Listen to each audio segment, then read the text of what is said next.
adotado o mesmo padrão cultural da Europa da Idade Média. Caramba! Por quê? Na Europa da Idade Média, o lema era Roma locuta, finita causa est. Roma falou, acabou. O que é dogma da igreja, você não pode questionar. Tá certo? Então, se nos dogmas da igreja estavam ditos que... Vou dar um exemplo para você. Por uma interpretação errada da Bíblia hebraica, Jerônimo traduziu que a terra permanece para sempre. Estate, que ele traduz em latim. Tá. Só que no hebraico, quando fala a terra permanece para sempre, quer dizer, ela dura para sempre. Mas São Jerônimo cometeu um escorregadela lá em latim e traduziu a terra fica parada para sempre. Tá certo? Aí você vê a briga de Galileu Galilei, quando quase foi execrado pela Inquisição da Igreja, pelo Santo Ofício, porque ele falou que a terra por si move. Então, naquela época, você ousar dizer algo contra os dogmas da igreja, você estava cometendo um suicídio intelectual e, ao mesmo tempo, social. Porque não podia falar nada contra excomungado. Não podia falar nada contra o dogma da igreja. Roma locuta, finita causa est. Roma falou, silêncio, shut up, acabou. Hoje, nós temos alguns mantras também colocados nas universidades que não abrem espaço para o diálogo. Você entendeu? Não abre espaço para o diálogo. Infelizmente, eu posso dizer isso. A universidade deixou de ser aquele centro de ideias até divergentes para dialogar, especialmente na área de humanas, para se tornar apenas repetição de mantra. A gente vê muitos congressos aí, todo mundo falando a mesma coisinha, a mesma coisinha, a mesma coisinha, o mesmo mantra, a mesma filosofia, a mesma ideia, apenas com um detalhezinho aqui e outro ali. Mas quando alguém levanta para falar, espera aí, a coisa não é bem por aí, eu vou dar um exemplo claro para você. Como é que às vezes a universidade também reflete. Se você estudasse na USP, na Universidade Federal do Rio de Janeiro, por exemplo, nos anos 70, principalmente que ali bebiam muito da escola francesa, se você falasse alguma coisa de Karl Marx, você seria execrado. Não haveria espaço para você, na área de humanas, citar o Capital de Karl Marx. Nunca. Nunca. Você está entendendo? Não tem nem vez para você. O comunismo era uma coisa completamente abjeta. Hoje, em muitas unidades de humanas, se você ousar questionar a figura de Karl Marx, é o contrário. Você vai ser execrado quase como Galileu Galilei foi na época do Santo Ofício. Cara. Ouse numa faculdade de sociologia de muitas instituições públicas falar que você discorda de Karl Marx. Você entendeu? Você tá perdido ou Gramsci. Ou fale contra Gramsci. O pessoal vai te execrar.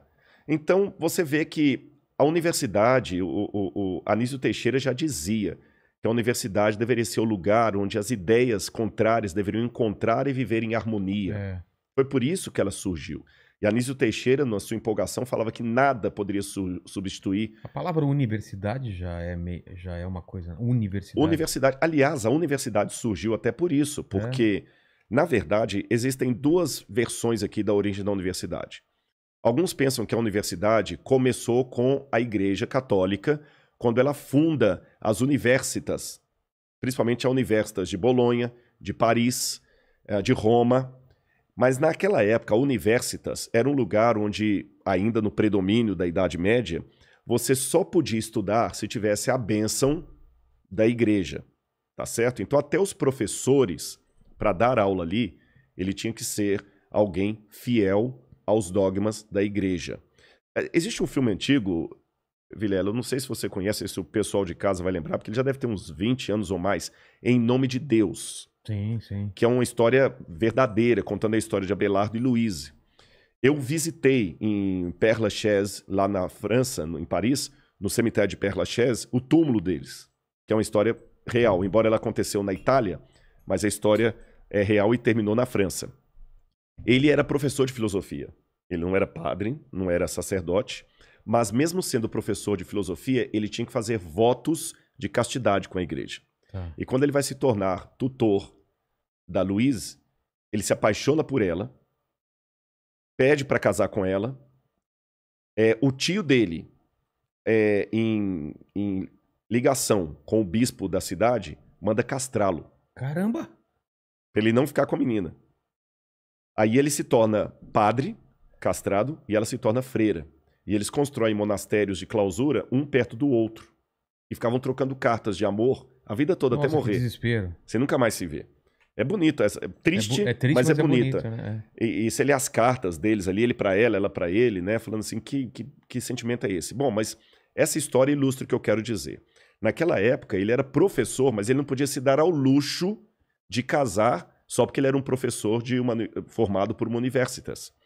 Todo mundo que estudava lá tinha que ter, em primeiro lugar, o título de teologia. Por isso que quase todos os que formavam nos universidades eram primeiro teólogo para depois ser outra coisa. Tá. Com o tempo, na época de Tomás de Aquino, Carlos Magno, que a igreja começa a valorizar a filosofia aristotélica, eles começam a falar, então tá bom, a filosofia, que era ancila teológica, como se diz em latim, a serva da teologia, agora ela é a mãe da ciência. Então quando você estuda lá, você tem que ser, em primeiro lugar, filósofo. É por isso que a gente, quando faz doutorado, na América, eles chamam de PhD, doutorado em filosofia, mas o cara é físico.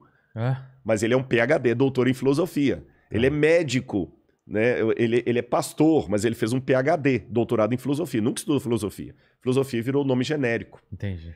Então você não tinha como escapar da filosofia eclesiástica, tomista, aristotélica, Santo Tomás de Aquino, e da teologia. Você não podia nem falar assim, não, então tá bom, então eu desisto de ser professor, eu vou casar com a menina que eu tô... Não. Não tinha essa opção. Não tinha essa opção. Hoje, a academia, eu sei que muita gente está assistindo, está se revirando, porque não está aceitando o que eu estou falando, mas é a mais pura verdade. Está chegando uma época em que os alunos universitários têm que aprender a questionar a própria universidade. Porque esse é o papel da universidade. Fazer o aluno ser mais do que simplesmente o refletor do pensamento alheio. Reproduzir o pensamento alheio. E hoje nós estamos produzindo acadêmicos em série. Você vê as pesquisas, as teses, os artigos científicos, é material em série. Você está entendendo? Especialmente na área de humanas, que é a área que eu sou. Não estou falando de todas. E se você, hoje, fala assim, peraí, mas eu discordo dessa visão aí do professor. Acabou. Não tem mais vez para você.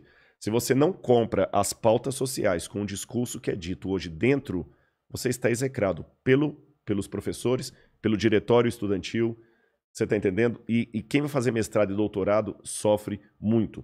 Então nós estamos, de certa forma, sem nenhum anacronismo, eu diria, revivendo a época medieval, só que na época das luzes. Exatamente. E qual é a solução para isso?